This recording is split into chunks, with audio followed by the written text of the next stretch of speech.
예, 그야말로 극적인 북한 병사의 귀순 과정이 영상을 통해 생생하게 공개됐습니다. 북한의 정전협정 위반이 만천하에 드러난 상황이지만 실효성 있는 제재 수단은 별로 없어 보입니다. 한편 오늘이 북한의 연평 포격 도발이 있은 지 꼭 7년이 되는 날인데요. 우리 군에도 상당한 변화가 있었습니다. 이 시간 신인균 자주국방 네트워크 대표, 김광진 국가안보전략연구원 연구위원 두 분 모시고 자세한 얘기 나눠보도록 하겠습니다.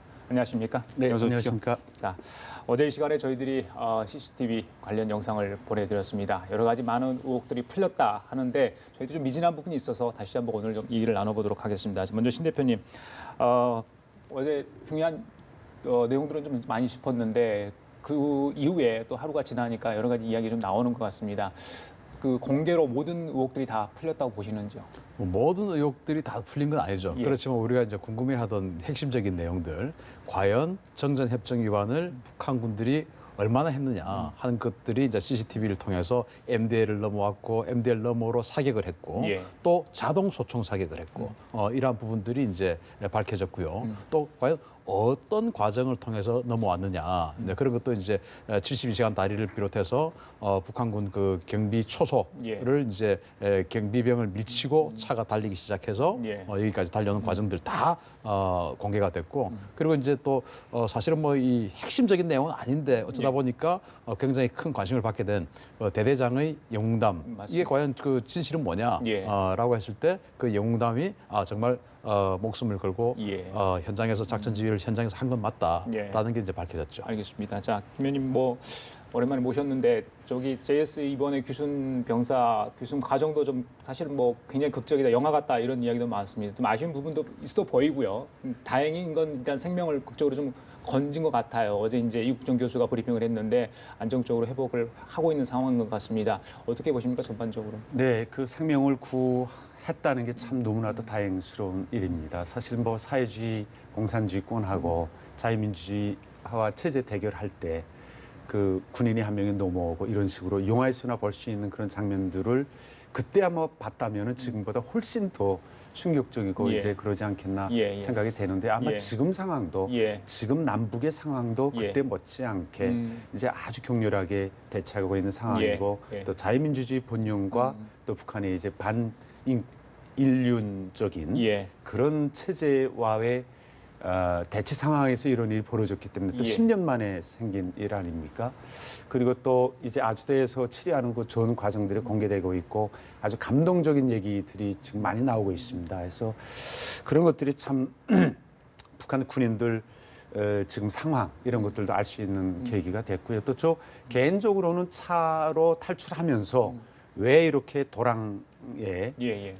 차가 빠졌는지 좀 궁금도 했었는데 개인적으로는 아마 차로 이렇게 탈출하려고 예. 시도한 것 같습니다. 예. 거기서 좀 멈춰갖고 천천히 이제 올라오려고 그래요. 했는데 이제 그러면 여기서 예. 저희들이 좀 하나하나 좀 짚어보도록 하겠습니다. 말씀하셨으니까 자유를 찾아 남쪽으로는 북한 귀순 병사 여러 가지 정치적 의미도 있습니다. 사실은 그런데 귀순 과정에서 CCTV를 통해서 저희들이 볼 수 있었던 부분들 조금 자세히 좀 들여다보도록 하겠습니다. 먼저 말씀하신 것처럼 판문점으로 들어오는 과정, 지프 차량을 이용했습니까? 그게 뭐 중국제 차량이라는 이야기도 있고 여러 가지 있는데 지금 보시면 가장 궁금한 게 2차선 도로인데 뭐 사실 뭐 중앙선은 아니지만 차선이 분명히 있거든요. 근데 라이트를 켜고 그냥 질주하듯이 들어옵니다. 저 과정은 어떻게 좀 해석을 할 수 있습니까? 자, 일단 그 처음부터 라이트를 켠 거 아니고 예. 지금은 라이트를 안 켰어요. 예.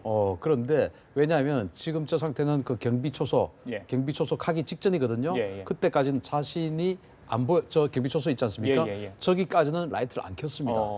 그러다가 경비 초소를 지나면서 예. 저기 경비병이 있었거든요. 예. 한 명 뒤에 따라 나오지 않습니까? 예. 저기를 밀치고 나오면서 헤드라이트를 켭니다. 그러네요. 그죠? 지금부터 이제 헤드라이트를 켜고 달려오는데 저 무슨 의미를 저는 이제 두 부여한 가지 건가요? 의미가 있다고 생각하는데요. 한 가지는 일단 그 70m 우리 그 감시탑 있지 않습니까? 예. 지금 저 이 영상을 찍고 있는 이 감시탑의 존재를 알고 있을 겁니다. 그래서 내가 가고 있다는 것을 좀 더 또렷하게 보여주기 위해서 우리 사실 전조등 낮이라도 전조등을 켜면 잘 보이지 않습니까? 또렷하게 보여주기 위해서가 1번. 또 두 번째는 지금 일단 그 경비 초소를 병을 밀고 왔는데 지금 이제 계속 움직이는데 일체의 망설임도 없이 이 갈림길이 나타나는데도 계속 그냥 자기가 가고자 하는 방향으로 망설이지 않고 계속 걷거든요. 자리를 잘 알고 있다는 말입니다. 그래서 중앙선 쪽으로 달리면서 내가 지금 높은 사람을 태우고 급하게 가고 있으니까 막지 마라 나를. 아. 예. 근데 실제로는 아무도 없지 않습니까? 그렇죠. 그렇지만 일단 자기는 뭐 그걸 블러핑이라고 하죠. 예, 예. 내가 지금 아주 높은 사람 모시고 또는 연대장, 뭐 사단장 뭐 예, 이런 예. 분들 모시고 급하게 가고 있으니까 두 가지 감히 의미가 막지 마라. 있었군요. 예. 이제 이런 두 가지 차원에서 라이트를 켰다고 알겠습니다. 봅니다. 자, 그리고 김 의원님, 지금 이제 배수로에 집사가 빠졌어요. 네. 저기서 지금 집사를 꺼내려 하는 시간이 굉장히 지금 짧습니다만은 본인은 정말 한 몇 시간 되는 그런 상황일 걸로 보입니다. 굉장히 긴박했는데 굳이 차량을 빼려고 애를 쓰는 모습이었어요. 저기서 시간을 좀 허비를 했거든요. 네. 예.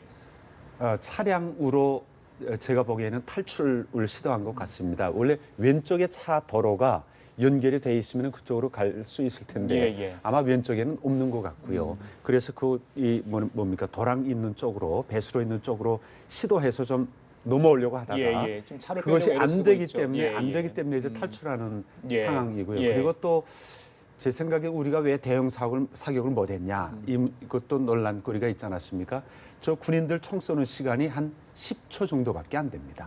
예, 그냥 짧은 시간 내 물론 주변에서는 총소리가 크게 들렸겠지만 예. 사격하고 빨리 자기들도 이제 저 대피 숨었거든요. 북한 군인들도 하니까 아마 그 대형 사격 할 그런 시간적 여유가 예. 좀 없지 않았을까 저는 이렇게 생각이 됩니다. 저 차량 이야기를 제가 좀 드리면 예, 예. 저는 이제 오청성 씨죠. 오청성 씨가 높은 사람이 운전병이라고 봅니다. 왜냐하면 저 우아즈 집이라고 하는데 저거를 이제 중국에서 러시아제 우아즈라고 UAZ 그 UAZ라고 하는 지프를 중국에서 이제 매너 생산한 거거든요. 예. 중국제거든요. 저 차는 그래서 저 차는 북한군 상좌 우리로 치면 대령 그리고 대좌 우리로 치면 대령과 준장 정도 사이입니다. 예. 그 사람들만 타는 거예요. 그래서 저 차를 타고 운전병이었기 때문에 저 지역 길은 잘 알지만 예. 운전병은 저 자리는 지금 운전병이 갈 수 있는 공간은 아니잖아요. 예. 그래서 저 뒤에 길은 있는데 예. 그리고 멀리서 봤겠죠. 저 길로 해서 남조선으로 가면 되겠다. 그런데 멀리서 봤기 때문에 배수로의 존재는 몰랐던 겁니다. 예. 제가 봤을 때는. 예. 그래서 자신의 계획은 저렇게 해서 바로 우리 남한 쪽으로 쑥 들어오려고 했는데 예. 들어오다 보니까 배수로는 계산에 안 넣었던 게 있어서 푹 빠져버린 거죠. 알겠습니다. 그래서 운전병이었다는 것이 뒷받침이 되고 그러면 예. 굉장히 많은 정보를 가지고 있을 것이라고 알겠습니다. 판단합니다. 자, 신 대표님 그리고 지금 화면 보시면 네. 자, 저게 총격 2분 후에 그 북한군 병사 추격조들 그러니까 기동 타격대죠. 기동 타격대 10여 명이 나와 있는 모습인데 네. 저들이 소지한 저기 무기들 중에 네. 뭐 저격로 소총이 있다 이런 얘기 있던데 저격 소총도 확인은 있고요. 했습니다. 예, 제가 이제 화면을 보니까 예, 예. RPG-7이라고 하는 로켓포도 있습니다. 저기예요 지금? 예, 보고 예, 있는 거? 로켓포도 있고 로켓포 탄약도 메고 있습니다. 아. 그래서 그러면 최악의 상황 교전까지 생각을 하고 그 이제 지금 교전하려고 예, 온 건데 예, 예, 문제는 교전하려고 온 병력치고는 예, 너무 예. 중화기입니다. 아 그래요? 예, 예를 들어서 저격용 소총 또는 그냥 일반 소총은 사실은 예. 자동 사격을 하지 않고 단발 예. 사격하면 괜찮습니다. 지금 화면에 확인할 수 있습니까, 신 대표님? 지금 빨간 좀- 원에 저기 있는데 저기 저 총열이 일반- 굉장히 저- 긴 게 저격용 소총 아닌가요? 사실은? 지금 화면으로 봐서는 모르겠는데 좀 저건 뭐 어렵습니까? 예. 그 880 보총 빨간 원에 있는 거 880 예, 예, 보총 같고요. 예, 예. 저 뒤에 무거운 뭐 어떤 그 짐을 메고 있는 것 같이 보이는 게 있는데 예. 그게 이제 무전기도 있고 RPG-7 탄약도 있습니다. 아. 예, 그래서 이런 것들을 보면 RPG-7이라고 하는 그 로켓탄은 예. 건물 하나 그냥 부숴버리는 거거든요. 어. 그런 것을 이 JS의 공간 내에 북한군이 가지고 예, 있다라고 예, 예. 하는 것을 이번에 보여줬고 예. 또 저는 여기서 본 것이 지금 이제 저기 이제 해산하고 있는 모습인데 예. 해산하기 전에 병사 한 명이 쪼그리고 앉아 있었습니다. 맞습니다. 예, 예. 저 쪼그리고 앉아 있는 저 부분은 김일성 친필 사인이 있는 비석 앞입니다. 예. 저기에서는 그렇죠. 쪼그리고 앉아 있죠. 예. 지금 바로 방금 총격전이 총성이 40여 발의 총성이 울리고 예. 방금 탈출을 한 직후에 2분 후입니다. 예. 2분 후에 병사가 장교라도 저래서도 안 되고 병사라도 저래서 안 돼. 쭉 쪼그리고 앉아 있다고 하는 것은 북한군의 군기가 형편없고 충성심이 별로 없다. 아, 왜? 그래요? 김일성 동상 앞에 지금 쪼그리고 앉아 있다는 거는 굉장히 어떤 그 정신 상태가 이제는 해이해질 대로 해이해진 것이 그런 것까지 아닌가라고 확인할 수 있었다. 생각합니다. 알겠습니다. 자, 그리고 김 의원님, 지금의 전 과정이 저렇게 이제 공개가 됐는데 우리 군은 사실은 2.5km 전에 그러니까 그 집사가 들어올 때부터 계속해서 감시를 했던 겁니다. 사실은 거기에 맞게 상황 대응을 했다. 그래서 아까 말씀하신 대응 사격이랄지 그다음에 그 귀순병사의 구출 작전이랄지 이런 것들을 그래도 나름대로 그 훈련 받은 대로 또 매뉴얼에 따라서 진행했다 이렇게 볼 수 있겠죠. 어떻게 생각하십니까? 저 상황. 제 생각에는 저 감시를 예. 2.5km 정도 차를 운전해서 오지 않았습니까? 예. 근데 그때 인지를 하고 예. 이렇게 다 모니터를 했는지 그게 좀 더 확인이 돼야 될 것 같고요. 그게 뭐 다 촬영이 된 걸 이제 편집을 해서 우리가 그렇죠. 확대해서 볼 수도 예, 예, 있는 예, 상황이거든요. 그 다음에 군인이 넘어오는 그 시간, 사격 시간이 굉장히 짧습니다, 사실. 그 한 10초 정도 이제 사격했는데 한 40발 했죠. 4명이 쐈으니까요. 2명은 이제 자동 확이 이제 예, 자동 소총으로 소총. 쐈고요.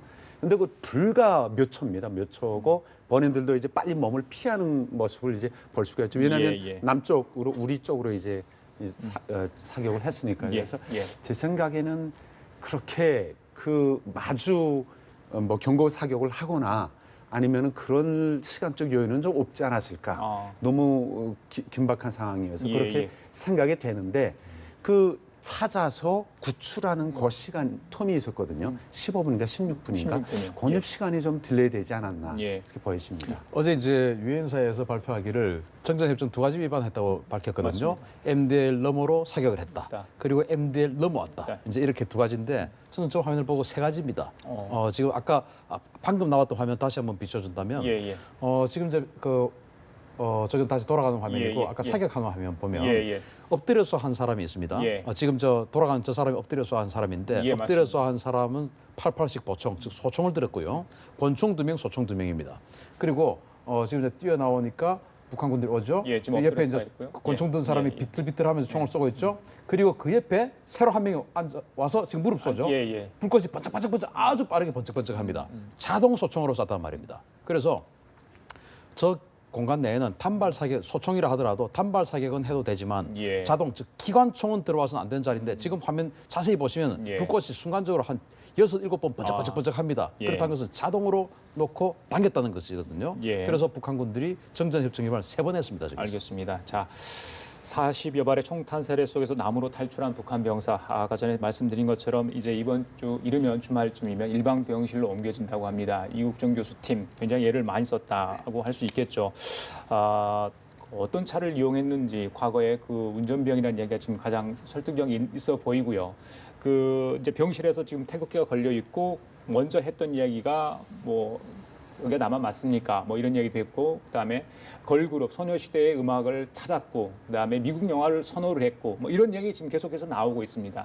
자, 20대 청년 병사 17살에 군에 들어가서 8년 동안 복무했던 20대 장마당 세대라고 부르는데 지금 북한 병사의 어떤 전반적인 사고, 그러니까 북한군의 사고가 20대라고 나이가 20대라고 추정했을 때 전반적으로 다른 병사도 저런 의식을 갖고 있는 겁니까? 그렇죠. 고난의 행군 시기 예. 이제 태어나고 또 자란 그런 세대라고 볼 수 있습니다. 가장 북한의 어려운 경제 환경에서 자란 세대죠. 그리고 장마당을 많이 경험을 했고 또 예. 그것을 통해서 우리 한류라고 할지 드라마 이런 것들도 많이 경험한 세대입니다. 예. 그리고 JSA나 이제 판문점 주변에서 근무하는 군인들, 특히 이제 연대장급 정도의 예.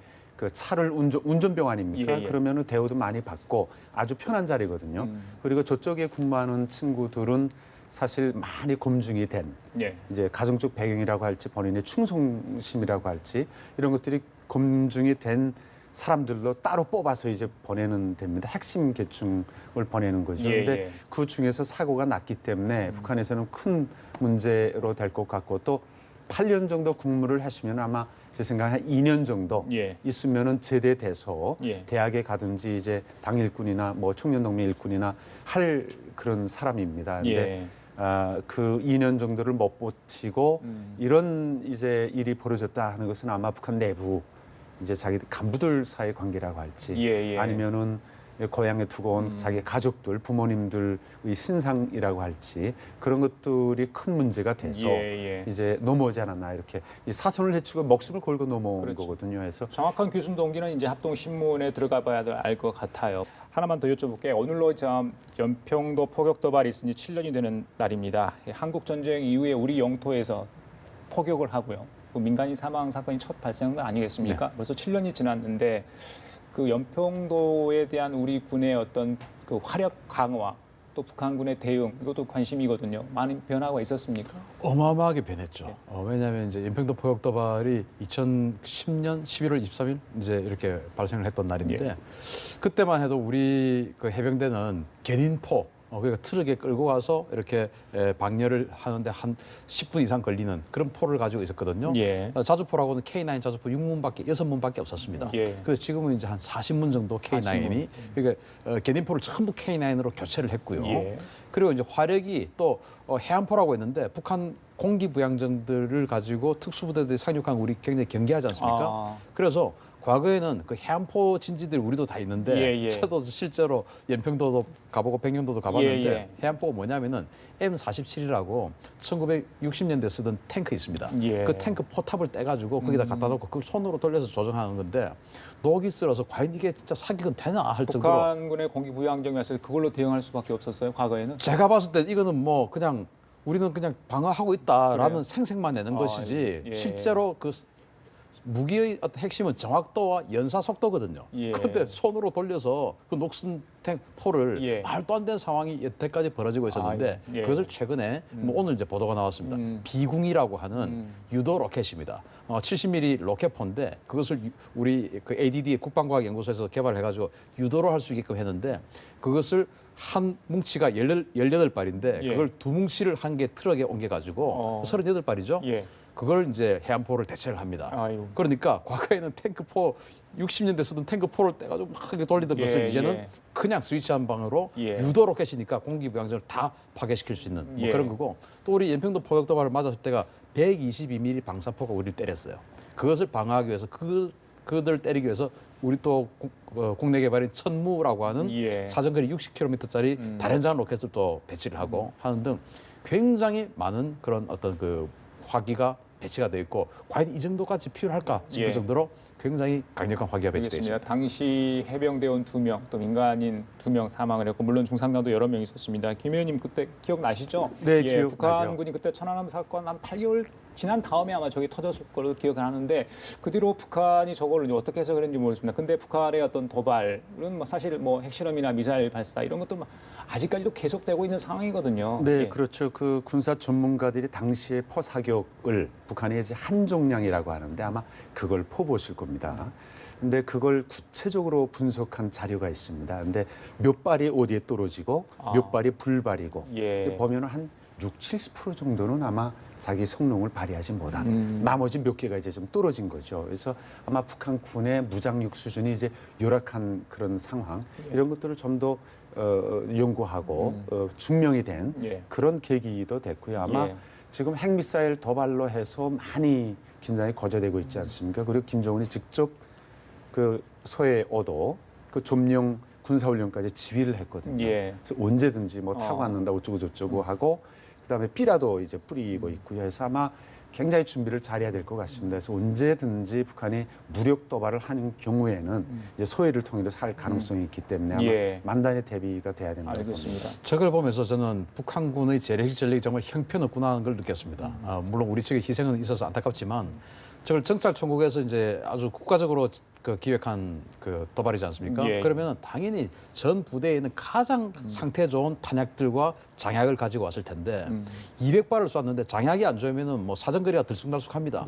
그래서 200발을 쐈는데 그 중에서 연평도 얼마나 큽니까? 불과 또 진지에서 12km밖에 안 돼요. 그런데 200발 중에서 80발만 연평도에 떨어졌고 명중률이 굉장히 그 중에서 반은 또 불발이 됐어요. 그 정도로 북한군의 탄약 관리, 즉 재래식 무기는 이제 끝났다라고 봐도 될 정도고 그래서 핵으로 가는 겁니다. 그래요. 알겠습니다. 자, 오늘 뭐 대답 여기까지 좀 해야 될 것 같습니다. 지금까지 신인균 자유빵 네트워크 대표 김광진 국가안보전략연구원 연구위원이었습니다. 말씀 잘 들었습니다. 감사합니다.